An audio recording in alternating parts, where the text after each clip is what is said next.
আলিপুরদুয়ারে vote প্রচারে BJP. বৃষ্টির মধ্যে চা বাগানে প্রচার মনোজ টিগ্গার। ডুয়ার্সের বিভিন্ন চা বাগানে সকাল থেকে প্রচার চালাচ্ছেন বিজেপি প্রার্থীরা। চা বাগানের শ্রমিকদের সঙ্গে কথাও বলেন তিনি।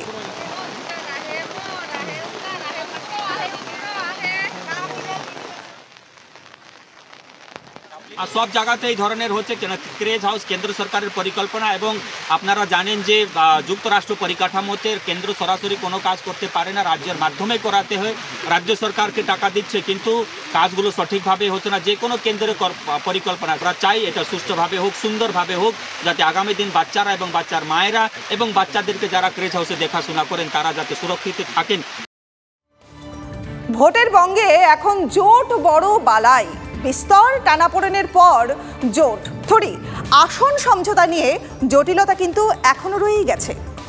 এর এত আসন চাই, ওর অত আসনই চাই, এই দড়ি টানাটানির খেলায় বাম, আইএসএফ, কংগ্রেসের এই ত্রিভুজ কিছুতেই মেলানো যাচ্ছে না। এ যেন বারমুডা ট্রায়াঙ্গেলের মতো এক অজানা রহস্য। দীর্ঘ টালবাহানার পর অবশেষে গতকাল ৮ আসনে প্রার্থী দিয়েছে আইএসএফ। আচ্ছা, ওই আসনগুলিতে সংখ্যালঘু ভোট ঠিক কোন দিকে যাবে? যেমন ধরুন উত্তর ২৪ পরগনার বারাসাত লোকসভা কেন্দ্র, সেখানে তৃণমূল আইএসএফ প্রার্থী দিয়েছে। আবার ফরওয়ার্ড ব্লকও ওই আসনেই লড়াইয়ের প্রস্তুতিতে নিজেদের মতো করেই শুরু করে দিয়েছে। সংখ্যালঘু ভোট ভাগাভাগির জেরে বিজেপি অঘটন ঘটিয়ে ফেলবে না তো?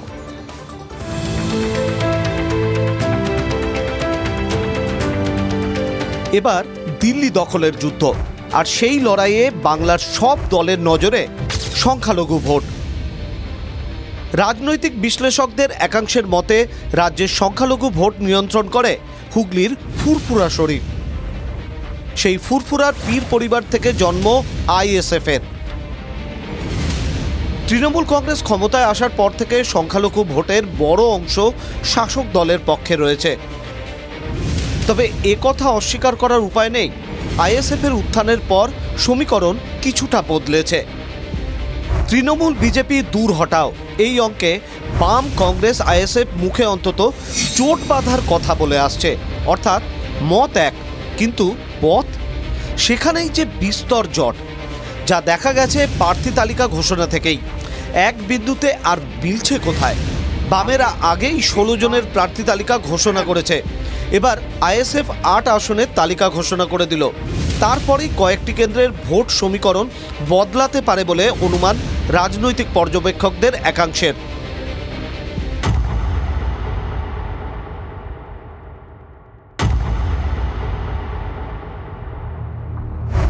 উত্তর ২৪ পরগনার একটি লোকসভা কেন্দ্র বারাসাত।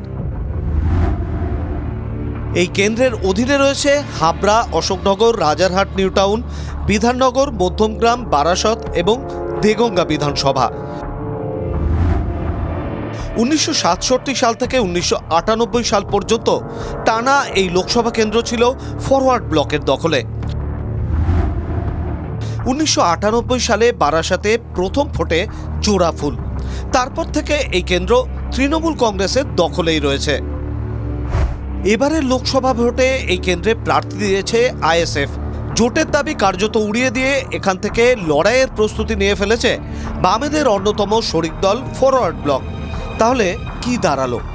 বারাসত লোকসভা কেন্দ্রে তৃণমূল, বিজেপি, আইএসএফ এবং বামফ্রন্ট, অর্থাৎ চতুর্মুখী লড়াইয়ের প্রবল সম্ভাবনা। ঠিক এখান থেকেই যে প্রশ্নটা উঠছে, সংখ্যালঘু ভোট কি ব্যাপক ভাগাভাগি হবে? আর তার জেরেই কি তৃণমূলের ভোটে থাবা বসাবে আইএসএফ?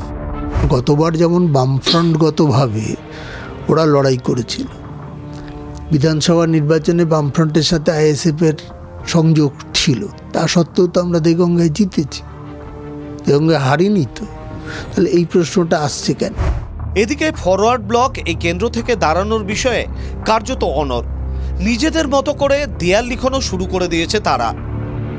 বিধানসভাতেও আইএসএফ বিভিন্ন জায়গায় আমরা বাধ্য হয়েছিলাম ছাড়তে, কিন্তু এই যে লেফট ফ্রন্টের জোট আমরা কখনোই ফরওয়ার্ড ব্লক মানতে পারিনি। যেহেতু লেফট ফ্রন্টের মধ্যে আছে সেই জন্য আমরা বারাসাতে নামটা ঘোষণা করছি না, কিন্তু আমরা লড়াইতে আছি। আইএসএফ যেভাবে তাদের মতন করে ক্যান্ডিডেট দিয়ে দিচ্ছে এবং তা যেভাবে চাপ সৃষ্টি করছে তাতে আমাদের মনে হয়েছে প্র্যাকটিক্যালি বিজেপির হাতকেই শক্তিশালী করে দিচ্ছে। আইএসএফও 1 ইঞ্চি জমি ছাড়তে নারাজ। পঞ্চায়েত ভোটের ফলাফলই তাদের আত্মবিশ্বাস যোগাচ্ছে। আসাদ কেন্দ্রে বিধানসভায় আমরা প্রার্থী দিয়েছিলাম 3টে, তাতে 3টে বিধানসভায় আমরা পেয়েছি 1,68,000 ভোট, আর 4টে বিধানসভায় বামফ্রন্টিরা প্রার্থী দিয়েছিল, তারা 1 লক্ষের নিচে ভোট পেয়েছে এবং জামানত জব্দ হয়েছিল। পঞ্চায়েতে আমরা এই কেড়েকুড়ে নেওয়ার পরেও বারাসাত লোকসভা কেন্দ্রে আমাদের 100 কাছাকাছি সিট রয়েছে। ফরওয়ার্ড ব্লকের কটা পঞ্চায়েতের সিট আছে? যারা একটা পঞ্চায়েতে সিট দিতে পারে না তাদেরকে এই দাবিটা করতে পারে, তাহলে প্রকৃত কি তারা তৃণমূল বিজেপি বিরোধী? এতে আমার সন্দেহ যাচ্ছে। ভোট ভাগাভাগিতে পদ্ম শিবির আবার ডার্ক হর্স হবে না তো? যে আইএসএফ এবার প্রার্থী দিক, বামপন্থীরা দিক, কংগ্রেস দিক আর তৃণমূল কংগ্রেস দিক, যে কোনো দলই প্রার্থী দিক না কেন, পশ্চিমবঙ্গের মানুষ এবার সিদ্ধান্ত নিয়ে বসে আছে। মোদিজির আহ্বানে তারা সাড়া দেবে। রাজনৈতিক বিশ্লেষকদের একাংশের মতে বারাসাতের ভাগ্য নির্ধারণ করবেন সংখ্যালঘু ভোটাররা। গত লোকসভা ভোটে দেগঙ্গার মতো সংখ্যালঘু এলাকায় একচ্ছত্র ভোট পেয়েছিলেন কাকলি। সংখ্যালঘু অধ্যুষিত এই বিধানসভা এলাকা প্রায় ৭৪,০০০ ভোটে লিড দিয়েছে তাকে। তাহলে কি এবার 3বারের সাংসদ কাকলিকে তার পুরনো জমি ধরে রাখতে কঠিন চ্যালেঞ্জের মুখে পড়তে হবে? উত্তর 24 পরগনা থেকে দীপঙ্কর দাসের রিপোর্ট, TV9 বাংলা।